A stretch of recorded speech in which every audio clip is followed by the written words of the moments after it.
Hello, bienvenue dans ce nouvel épisode. Aujourd'hui, on va plonger ensemble dans un sujet qui fait partie de moi, mais qui, je sais, fait aussi partie de beaucoup d'entre vous, l'hypersensibilité. Alors déjà, je sais que rien que le mot hypersensible fait réagir.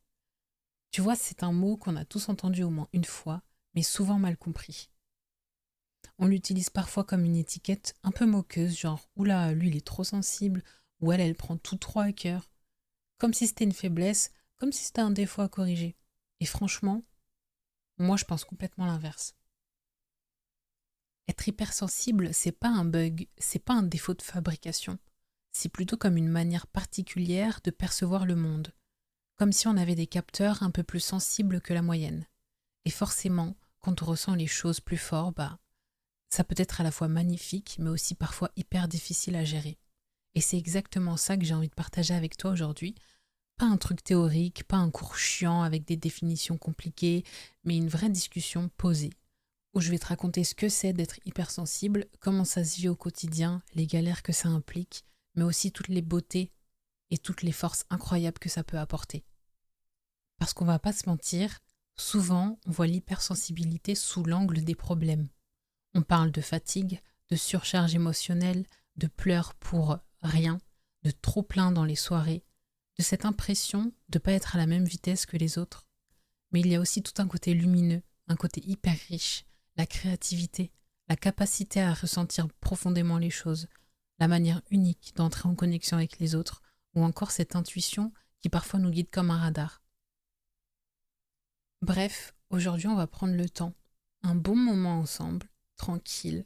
Si tu te reconnais dans ce que je vais dire, tu verras que tu es loin d'être seul. Et si toi, tu te dis, moi je suis pas hypersensible, mais j'ai un pote, un frère, un mec ou une meuf qui l'est, alors ça pourrait t'aider à mieux comprendre ce qu'il ou elle vit au quotidien. Donc installe-toi confortablement, mets-toi bien, que tu sois en train de marcher, de conduire, de chill dans ton canapé, ou même de cuisiner pendant que tu m'écoutes. On part ensemble pour un vrai voyage dans l'univers de l'hypersensibilité. Vous écoutez les fréquences de Lucie, un instant pour ralentir, réfléchir et vibrer ensemble. Franchement, on parle de tout ici. Ah là là. C'est vraiment le podcast où on met des mots sur les petits comme les grands sujets du quotidien finalement.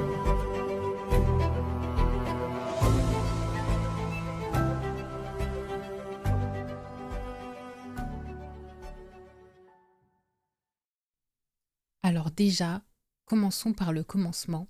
C'est quoi au juste l'hypersensibilité? Parce que franchement, si tu tapes sur Google, tu tombes sur 1000 définitions, des articles un peu pompeux, des tests es-tu hypersensible en 10 questions, et au final, ça peut vite perdre tout son sens. Moi, j'aime bien simplifier les choses. Pour moi, être hypersensible, c'est tout simplement avoir une intensité de perception plus élevée que la moyenne. Imagine que la plupart des gens voient la vie comme un film en 720p, une qualité correcte, mais pas dingue. L'hypersensible, lui, il est en 4K HDR avec le son Dolby Atmos. Tout est plus net, plus fort, plus coloré, plus brillant, plus trop, parfois. Tu ressens les émotions avec une intensité que d'autres ne comprennent pas toujours. Une musique triste peut te retourner le cœur pendant des heures. Une remarque un peu maladroite. Elle peut t'obséder toute la soirée. Mais à l'inverse, une bonne nouvelle, un geste gentil, un coucher de soleil, ça peut te remplir d'une joie immense, presque disproportionnée. Et c'est ça qui est beau, mais aussi parfois épuisant. Parce que c'est pas juste être sensible, c'est vivre avec un système nerveux et émotionnel qui capte tout plus fort. C'est comme si tes antennes étaient hyper réglées. Maintenant, faut pas croire que l'hypersensibilité c'est un bloc unique, un seul truc. Non, non. En fait, ça se manifeste de plusieurs manières. Moi, je dirais qu'il y a 3 grands types, parfois qui se mélangent chez la même personne. L'hypersensibilité émotionnelle, c'est la plus connue, c'est quand tu ressens toutes tes émotions, mais aussi celles des autres, de manière très intense. Tu pleures devant un film alors que ton pote à côté se demande pourquoi tu as les yeux rouges. Tu ressens la joie d'un ami comme si c'était la tienne. Tu peux être hyper touché par une parole, par une attention, par un simple sourire. Mais du coup, tu peux aussi être blessé par une critique, même légère, comme si ton cœur était en permanence sans armure. L'hypersensibilité sensorielle. Là, on parle des sens, la lumière trop forte, les bruits trop intenses, certaines textures, certaines odeurs. Par exemple, tu vas à un concert, ton pote kiffe, il saute partout. Toi, au bout de 10 minutes, t'as les oreilles qui saturent, le cœur qui bat trop vite, le cerveau qui dit « à l'aide, j'en peux plus ». Et c'est pas que t'aimes pas la musique, au contraire, tu peux être bouleversé par un son, mais l'environnement, lui, il t'écrase. C'est comme si ton volume interne était toujours au maximum et que chaque nouveau stimulus venait saturer le système. L'hypersensibilité empathique. Alors là, c'est particulier et franchement, ça peut être magnifique comme épuisant. C'est quand tu ressens tellement fort les émotions des autres que parfois tu sais même plus si c'est toi qui ressens ça ou si c'est juste ton voisin, ton ami ou ton collègue. Tu rentres dans une pièce et boum, tu captes direct l'ambiance. Tu sais si quelqu'un est stressé, triste, en colère, même si la personne fait semblant que tout va bien. Ton radar émotionnel, il est toujours allumé et c'est impossible de le couper. Et ce qui est fou, c'est que souvent, on est un mix des trois. Tu peux être hypersensible émotionnellement et sensoriellement, par exemple. Et ça change tout au quotidien. Pour que tu vois concrètement, imagine une journée banale. Tu te lèves, tu vas au travail. Dans le métro, il y a du bruit, des annonces criardes, des gens qui parlent fort. Ton hypersensibilité sensorielle prend déjà une claque. Ensuite, ton collègue qui te dit un truc maladroit, genre « Ah, t'as l'air fatigué aujourd'hui ». Pour lui, c'est une remarque banale. Pour toi, ça reste dans ta tête toute la journée. Là, c'est l'hypersensibilité émotionnelle qui s'enclenche. Puis tu croises une pote qui n'a pas dit qu'elle allait mal, mais toi tu le sens direct dans son regard ou dans son énergie. Tu te mets à porter son émotion à elle, en plus de la tienne. Là, c'est l'hypersensibilité empathique. Résultat, à midi, t'es déjà épuisé comme si t'avais couru un marathon. Et tu vois, comprendre ça, c'est déjà énorme. Parce que souvent, les hypersensibles grandissent en se disant « Je suis bizarre, pourquoi les autres encaissent mieux que moi ? Pourquoi moi je suis fatiguée alors que la journée a même pas commencé ? Pourquoi tout m'atteint autant ?» Alors que la réalité, c'est juste qu'on a un système différent, plus fin, plus réceptif. Et ça, c'est pas un bug, c'est une autre manière d'être au monde. Je te le dis vraiment comme je le ressens, l'hypersensibilité, c'est pas une maladie. C'est pas un problème à réparer, c'est une particularité, un trait de personnalité. Comme être introverti ou extraverti, sauf que là, c'est relié à la manière dont tu ressens tout ce qui t'entoure. Et tu sais quoi ? Même scientifiquement, il y a des études qui montrent que le cerveau des hypersensibles réagit différemment. L'activité dans certaines zones liées aux émotions, à l'attention, à l'empathie, elle est plus élevée. Donc non, ce n'est pas dans ta tête, ce n'est pas de l'exagération, c'est réel, c'est biologique et c'est mesurable.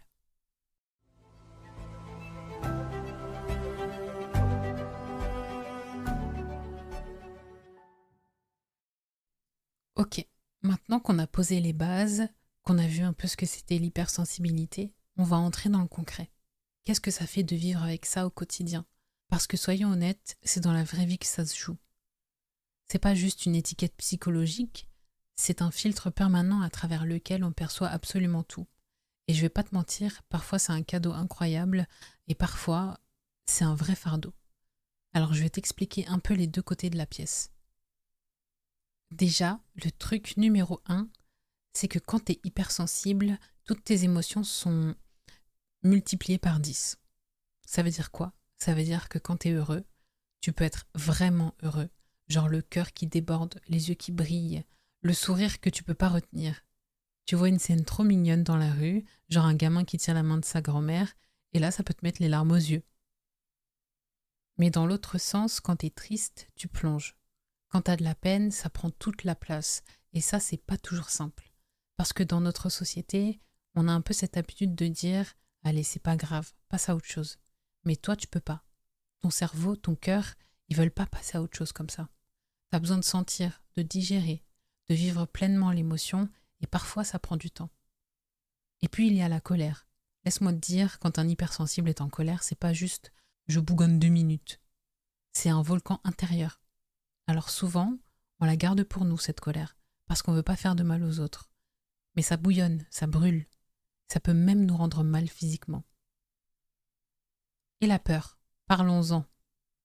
Tu sais, quand tu es hypersensible, ton imagination travaille tellement que parfois tu peux anticiper 1000 scénarios catastrophiques. Tu peux avoir peur pour toi, pour les autres, pour des choses qui ne se produiront peut-être jamais, mais ton corps, lui, il réagit comme si c'était réel. C'est épuisant, mais ça vient avec cette hyperconnexion émotionnelle. Alors ça, c'est un gros chapitre, parce que l'hypersensibilité, ça change vraiment la façon dont tu interagis avec les autres. Avec les amis, par exemple, tu peux être cette personne hyper à l'écoute, toujours présente, toujours attentive. Tu captes tout, les petits changements de ton, les silences. Tu as cette capacité à ressentir quand quelque chose ne va pas, même si la personne te dit « non, non, ça va ». Et ça, c'est génial parce que tes amis savent qu'ils peuvent compter sur toi pour les comprendre. Mais à l'inverse, ça peut être aussi lourd, parce que tu prends leurs problèmes sur tes épaules. Tu ressens leur tristesse comme si c'était la tienne. Résultat, parfois, tu finis vidé, lessivé, alors que c'est même pas ta vie à la base. Dans le couple, c'est encore plus intense. L'amour, quand t'es hypersensible, c'est comme un feu d'artifice permanent. Tu ressens tout à fond. Tu vis chaque petit geste comme une déclaration. Et du coup, la moindre distance, le moindre silence inhabituel, ça peut être vécu comme une blessure énorme. Un texto qui tarde à arriver, et ton cerveau s'emballe. Qu'est-ce que j'ai fait? Est-ce qu'il m'aime encore? Alors que parfois, l'autre est juste occupé. Mais ton hypersensibilité te fait ressentir chaque micro-chose comme une montagne. Et puis il y a la famille. Là aussi, ça amplifie tout. Les disputes, ça te touche énormément. Un mot de travers, et tu peux le ruminer pendant des jours. Mais à l'inverse, un moment de partage, un repas chaleureux, et ça te nourrit comme rien d'autre. Un autre point hyper important quand on est hypersensible, c'est la fatigue. Parce que ressentir tout le temps, ça épuise. Tu peux vivre une journée normale aux yeux des autres, et toi, rentrer chez toi complètement vidé, comme si tu avais fait 3 marathons. C'est pour ça que beaucoup d'hypersensibles ont besoin de moments de solitude, de retraite, de pause. Pas parce qu'ils n'aiment pas les gens, pas parce qu'ils sont asociaux, mais juste parce que leur système nerveux a besoin de repos, comme une batterie qui se vide trop vite. Et là, souvent l'entourage comprend pas. On te dit « mais viens, c'est juste un verre, ça va pas te tuer », alors que toi, tu sais que si tu sors encore une fois cette semaine, ton corps et ton mental vont pas suivre. C'est ce besoin de recharger qui est incompris, mais pourtant vital. Alors parlons-en des situations sociales. Les soirées, par exemple. Pour certaines personnes, c'est détente, fun, énergie. Pour un hypersensible, c'est plus compliqué que ça. Il y a la musique trop forte, les conversations multiples, les lumières, les odeurs, les rires, les tensions parfois. Ton cerveau essaye de tout traiter en même temps, et au bout d'1 heure, t'es en surcharge. Tu souris, tu rigoles, mais à l'intérieur, t'as qu'une envie, rentrer et te poser au calme. Et puis, il y a aussi le côté positif, parce que parfois, en société, t'as cette capacité incroyable à créer du lien. Tu peux être la personne qui va mettre quelqu'un à l'aise, qui va sentir que telle personne est mise de côté et aller lui parler. T'as cette empathie naturelle qui attire les gens, qui crée une vraie chaleur dans les échanges. Bref, vivre avec l'hypersensibilité, c'est comme avoir une vie en stéréo, en couleur saturée, avec des hauts très hauts et des bas très bas. C'est pas linéaire, c'est pas tranquille, mais c'est profondément humain.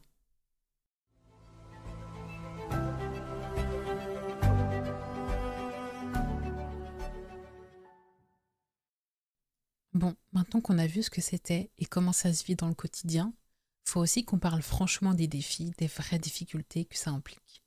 Parce que oui, être hypersensible, c'est riche, c'est beau, c'est intense, mais c'est aussi parfois vraiment chiant. Et le but, c'est pas de se voiler la face. Le premier gros défi, c'est le regard des autres. Et je suis sûre que si t'es hypersensible, t'as déjà entendu cette phrase au moins 100 de fois dans ta vie. Tu prends tout trop à cœur. Ou encore, arrête de pleurer pour rien, ou même, faut pas être aussi sensible, dans la vie, faut être fort. Et tu vois, ces phrases, elles paraissent banales pour ceux qui les disent, mais pour nous, elles piquent. Parce qu'en vrai, ce qu'on entend derrière, c'est « ton ressenti n'a pas de valeur, ce que tu vis, c'est exagéré, tu devrais être différent ». Et ça, c'est dur. Dès l'enfance, beaucoup d'hypersensibles grandissent avec cette impression d'être trop émotifs, trop fragiles, trop réactifs. Alors forcément, on essaye de se contrôler, de se cacher, de mettre des masques. On apprend à ravaler nos larmes, à sourire quand ça va pas, à faire semblant quand tout roule, et ça c'est épuisant, parce que tu passes ta vie à essayer de rentrer dans un moule qui n'est pas fait pour toi. Et puis le pire, c'est que parfois, ce décalage avec le regard des autres peut créer un vrai sentiment de solitude. Tu te dis, pourquoi moi je ressens ça si fort alors que tout le monde a l'air de s'en foutre? Tu finis par croire que t'es bizarre, voire même que t'as un problème. Ça m'amène direct au deuxième défi, ce fameux sentiment de décalage. C'est comme si t'étais sur une longueur d'onde différente. Tu regardes un film avec des potes, tu ressens chaque scène intensément, et eux, ils passent à autre chose direct. Tu te balades dans la nature, tu vois un paysage incroyable, t'as envie de pleurer tellement c'est beau, et eux, ils checkent leur téléphone. Ce décalage, il peut être lourd parce que ça donne l'impression que tu vis dans un monde parallèle, et parfois, ça fait que tu te retiens de partager ce que tu ressens, de peur de passer pour le ou la drama queen du groupe. Résultat, tu gardes beaucoup de choses en toi et ça crée un sentiment d'isolement. Alors, là on touche un gros morceau, la fatigue émotionnelle.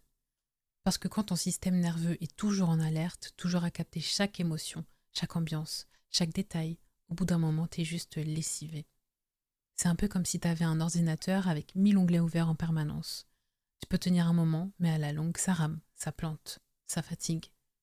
Et c'est exactement ce qui se passe dans la tête et le corps d'un hypersensible. Tu peux finir une journée normale, complètement vidée. Pas parce que tu as fait quelque chose de fou, pas parce que tu as eu des problèmes énormes, juste parce que tu as absorbé trop d'émotions, trop de stimulation. Et là, ton corps te dit stop.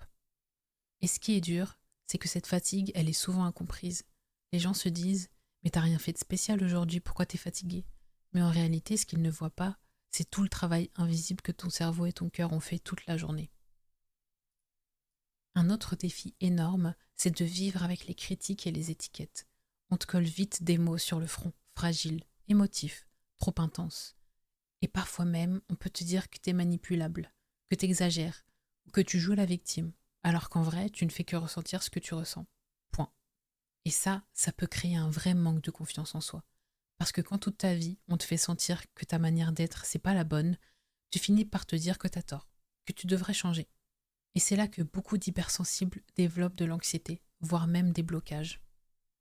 Bref, le gros défi, c'est de trouver un équilibre entre ce que tu ressens et ce que tu montres, entre ce que tu vis intensément et ce que les autres peuvent comprendre, entre ton besoin de partager et ton besoin de te protéger. Et cet équilibre, il n'est pas simple à atteindre. C'est un vrai chemin de vie. Mais le simple fait de comprendre que ces défis existent, que tu n'es pas seul à les vivre, ça fait déjà un bien fou.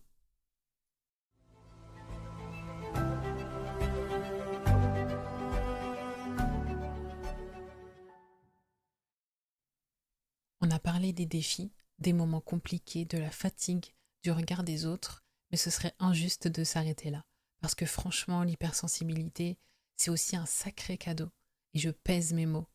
Ça te donne des forces, des atouts, une vision du monde que beaucoup de gens n'ont pas. Alors aujourd'hui, j'ai envie de mettre ça en lumière pour que tu vois que ton hypersensibilité, c'est pas seulement un poids, c'est aussi une puissance. Première force incroyable, l'intuition. Si t'es hypersensible, t'as sûrement remarqué que tu sens les choses avant qu'elles arrivent. C'est pas de la magie, c'est pas de la voyance, c'est juste que ton cerveau capte plein de micro-signaux que d'autres ne voient pas.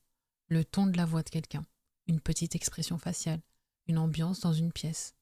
Toi, tu l'analyses inconsciemment et ça te donne cette impression d'avoir un radar intégré. Et franchement, ça peut être un super pouvoir. Par exemple, tu peux sentir quand un pote va pas bien, même s'il dit que tout roule. Tu peux sentir si une personne est sincère ou pas, si une situation est safe ou non. Et ça peut te guider dans plein de choix de vie. Tu peux éviter des embrouilles, détecter les bonnes opportunités, t'entourer de bonnes personnes. Alors oui, parfois ton intuition peut aussi te faire flipper parce que tu captes trop de choses. Mais quand tu apprends à lui faire confiance, c'est une vraie boussole. Deuxième énorme force, la créativité. Les hypersensibles ont souvent une imagination très riche.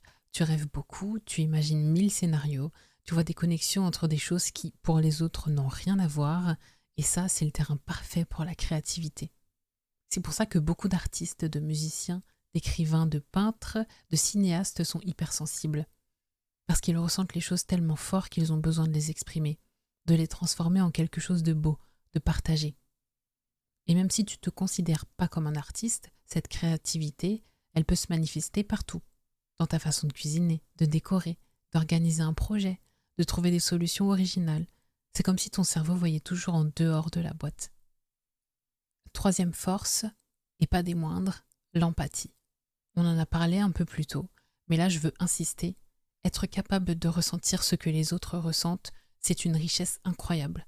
Ça te permet de créer des liens profonds, authentiques. Tu sais être là pour quelqu'un, vraiment. Pas juste écouter en hochant la tête, mais comprendre ce qu'il vit presque de l'intérieur. Et ça change tout. Parce que dans un monde où beaucoup de gens ont l'impression de ne pas être entendus, toi tu peux offrir cette qualité d'écoute, cette chaleur humaine qui fait un bien fou. Et l'empathie, c'est aussi ce qui fait que les hypersensibles sont souvent attirés par des métiers ou des activités d'aide, de soins, d'accompagnement. Mais même en dehors du boulot, ça se voit dans la vie quotidienne. Tu penses aux autres, tu veux leur faire plaisir, tu captes leurs besoins avant même qu'ils parlent. Une des plus belles forces de l'hypersensibilité, c'est cette capacité à vivre les choses en profondeur. Tu ne fais pas les choses à moitié. Quand tu aimes à fond. Quand tu t'investis dans un projet, tu le fais avec ton cœur. Quand tu vis un moment, tu le savoures pleinement. Et ça donne une vie beaucoup plus riche. Oui, parfois plus douloureuse, mais aussi tellement plus intense. Là où certains vivent en surface, toi tu plonges. Tu cherches du sens. Tu veux comprendre, tu veux vibrer. Et ça, c'est une force énorme dans un monde qui va souvent trop vite, qui reste trop en surface. Tu vois, toutes ces qualités, l'intuition, la créativité, l'empathie, la profondeur, c'est pas rien. Ça fait de toi quelqu'un de précieux, que ce soit dans ton entourage, dans ton travail, dans tes passions. Alors oui, il y a des défis. Oui, c'est pas toujours simple, mais rappelle-toi que ton hypersensibilité, c'est aussi ce qui fait ta beauté, ta richesse, ta singularité.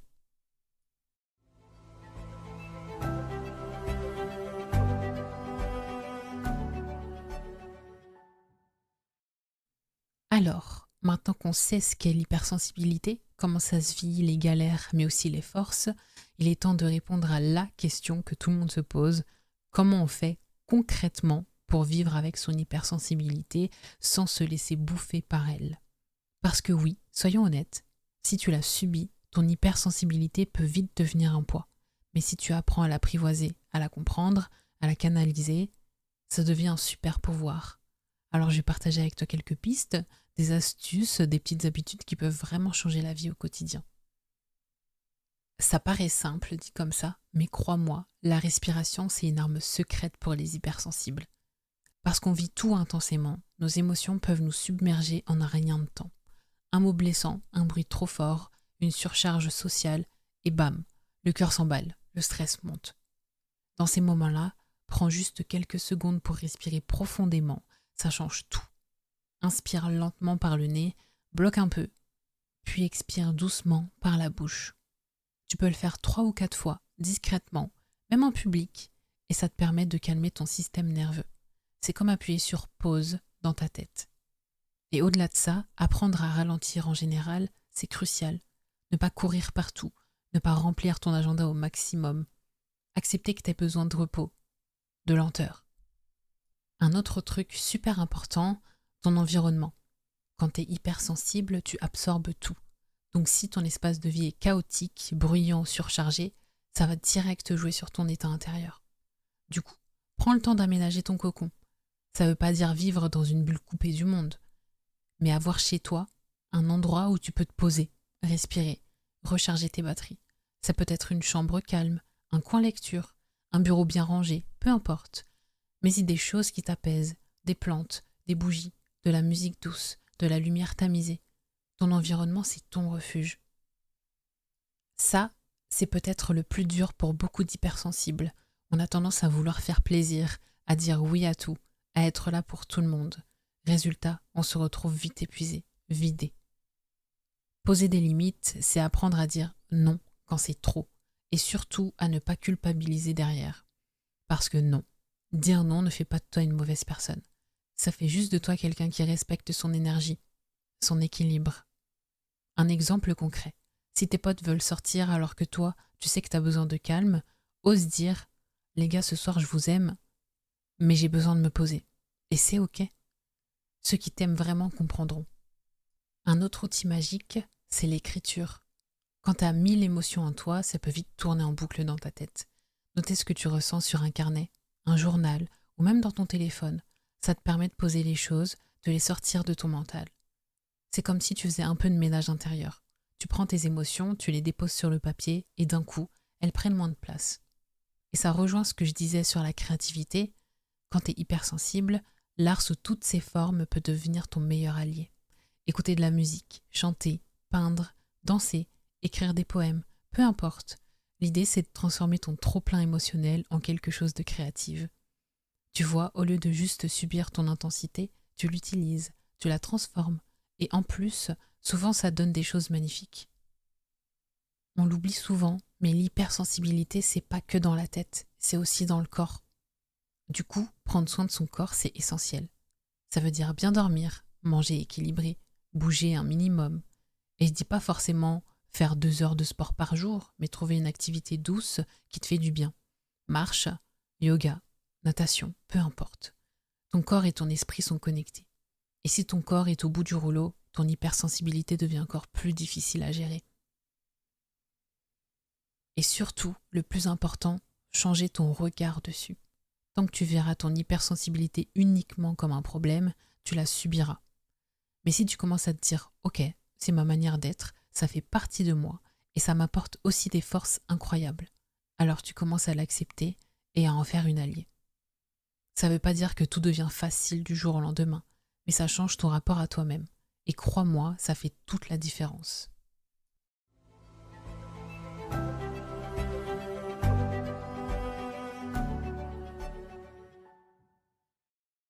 Bon, on a fait un sacré chemin ensemble aujourd'hui. Et franchement, bravo si t'es resté jusqu'ici, parce que ça veut dire que le sujet t'intéresse vraiment et je trouve ça génial.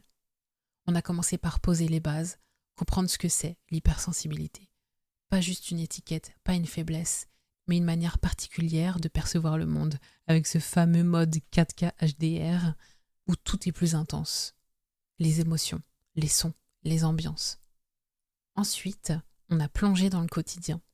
Comment ça se vit concrètement? Les émotions amplifiées, les relations parfois compliquées, la gestion de l'énergie, les soirées où tu te sens saturé après 1 heure, mais aussi ces moments magiques où tu crées des connexions incroyables avec les autres. On a parlé des défis, et il y en a, soyons honnêtes. Le regard des autres, les critiques, le sentiment de décalage, la fatigue émotionnelle, tout ça, ça pèse, c'est vrai. Mais tu sais quoi? C'est pas une fatalité. Parce que de l'autre côté, il y a les forces. Et quelles forces! L'intuition qui te guide comme un radar, la créativité débordante, l'empathie qui fait de toi une personne précieuse, la profondeur qui te permet de vivre la vie en couleur saturée, pas en noir et blanc. Et enfin, on a vu que tout ça, ça s'apprivoise, que tu peux mettre en place des petites choses au quotidien pour mieux vivre ton hypersensibilité. Respirer, ralentir, te créer un cocon, poser tes limites, écrire, créer, prendre soin de ton corps et surtout, changer ton regard dessus. Ne plus voir ça comme un défaut mais comme une richesse. Alors voilà, si tu devais retenir une seule chose de cet épisode, c'est ça. Ton hypersensibilité, c'est pas une faiblesse, c'est une puissance, une manière unique de ressentir, de vivre, de connecter. Oui, ça peut être dur parfois, oui, ça demande des ajustements, mais ça fait aussi de toi une personne profonde, authentique, capable d'apporter beaucoup autour de toi. Donc si tu t'es reconnu dans ce que j'ai dit aujourd'hui, sache que tu n'es pas seul. Et surtout, sache que tu n'as pas besoin de changer pour rentrer dans un moule. Ton hypersensibilité, c'est toi. Et toi, c'est déjà bien assez. Je te remercie vraiment d'avoir passé ce moment avec moi. J'espère que ça t'a parlé et que ça t'a fait du bien. Et peut-être même que ça t'a donné un peu plus de fierté d'être qui tu es. Et si tu connais quelqu'un qui est hypersensible, n'hésite pas à lui partager cet épisode. Parce qu'on a tous besoin, parfois, d'entendre qu'on n'est pas trop, qu'on n'est pas bizarre, qu'on n'est pas fragile. On est juste sensible. Et c'est beau. Sur ce, je te laisse avec ce dernier message. Prends soin de toi, écoute-toi, respecte ton énergie et n'oublie jamais que ton hypersensibilité est une richesse. C'était les fréquences de Lucie. Merci d'avoir partagé ce moment et à très vite pour une nouvelle fréquence.